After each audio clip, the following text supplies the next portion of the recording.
दोस्तों, आप लोगों ने हमेशा देखा होगा देवी लक्ष्मी भगवान विष्णु के पैर दबाते दिखाई देती हैं। माता लक्ष्मी भगवान विष्णु के चरणों में यूं ही नहीं बैठती हैं। इसका बहुत अधिक महत्व है और इससे संबंधित एक कथा भी प्रचलित है। आइए जानते हैं। देवी लक्ष्मी जी और माता पार्वती को भी उनके पति यानी भगवान विष्णु व भगवान शिव के समकक्ष ही पूजनीय माना जाता है। लेकिन क्या आपने कभी ध्यान दिया है कि इतना पूजनीय होते व सम्माननीय होने के बावजूद जब लक्ष्मी जी किसी तस्वीर में भगवान विष्णु के साथ होती हैं तो वो हमेशा उन्हीं चरणों में ही बैठी हैं। क्या आपने कभी सोचा है कि इसका कारण क्या हो सकता है? या फिर पति के पैर को दबाना तो पत्नी का धर्म होता है, इसलिए आपने ध्यान ही नहीं दिया। इसमें भी धन की देवी लक्ष्मी तो सिर्फ मंदिर ही नहीं बल्कि घर घर पूजी जाती है। परिवार में सुख समृद्धि बनी रहे इसके लिए सभी भक्त माता लक्ष्मी को प्रसन्न करने में लगे रहते हैं और उनकी पूजा आराधना करते हैं। दीपावली के दिन तो लक्ष्मी का पूजन किया जाता है। माता लक्ष्मी भगवान विष्णु के चरणों में यूं ही नहीं बैठती हैं। इसका बहुत अधिक महत्व है और इससे संबंधित एक कथा भी प्रचलित है।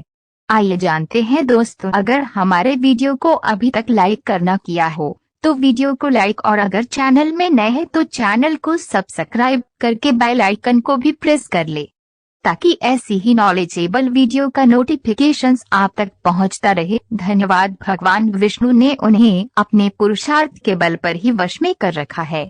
लक्ष्मी उन्हीं के वश में रहती है जो हमेशा सभी के कल्याण का भाव रखता है। विष्णु के पास जो लक्ष्मी है वह धन और संपत्ति है। भगवान श्री हरि उसका उचित उपयोग जानते हैं। इसी वजह से महालक्ष्मी श्री विष्णु के पैरों में उनकी दासी बनकर रहती हैं। माता लक्ष्मी अपने पति विष्णु जी की अत्यंत प्रिय हैं। वो उनका बहुत सम्मान भी करते हैं। ऐसे में माता लक्ष्मी को उनका पैर दबाते देखा जाता है। इस बारे में एक पौराणिक कहानी है कि देवर्षि नारद ने एक बार धन की देवी लक्ष्मी से पूछा कि आप हमेशा श्री हरि विष्णु के चरण क्यों दबाती रहती हैं? इस पर माता लक्ष्मी ने बड़ी ही सहजता से नारद मुनि को बताया कि ग्रहों के प्रभाव से कोई अछूता नहीं रहता, वह चाहे मनुष्य हो या फिर देवी देवता। विशेष रूप से एक स्त्री के हाथ में परम गुरुवार बृहस्पति निवास करते हैं, वहीं पुरुषों के पैरों में दैत्यों के गुरुवार शुक्राचार्य का वास होता है। ऐसे में जब पत्नी अपने पति के पैर को दबाती है तो योजनाओं के प्रभाव से बचने के साथ ही धन के योग भी बनते हैं। इसलिए मैं हमेशा अपने स्वामी के चरण दबाती हूँ। वहीं एक अन्य पौराणिक कथा के अनुसार अलक्ष्मी अपनी बहन लक्ष्मी से बेहद ईर्ष्या रखती हैं। वह बिल्कुल भी आकर्षक नहीं है। उनकी आंखें भड़कीली, बाल फैले हुए और बड़े बड़े दांत हैं। यहाँ तक कि जब भी देवी लक्ष्मी अपने पति के साथ होती हैं, अलक्ष्मी वहाँ भी उन दोनों के साथ पहुँच जाती थी।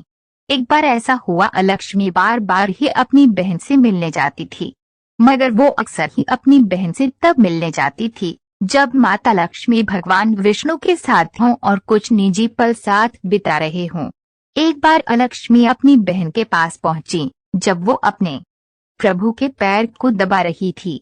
अलक्ष्मी का तर्क था कि मेरी पूजा अर्चना न मेरा पति करता है और न कोई और, इसलिए मैं वहीं रहूंगा जहां तुम होगे। इस बार लक्ष्मी जी को अपनी बहन की इस हरकत पर बहुत गुस्सा आया।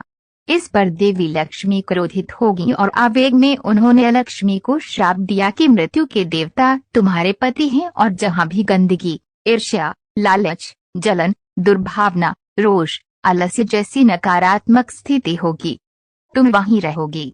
माता लक्ष्मी अपनी बहन अलक्ष्मी को अपनी से दूर रखना चाहती है, इसलिए वो अपने पति के पैरों के पास अपनी सफाई करती रहती है। इसी तरह लक्ष्मी को प्रसन्न करने के लिए हमें भी अपने घर से अलक्ष्मी को दूर रखना चाहिए। हमें गंदगी व बुरे विचार से दूर रहना चाहिए।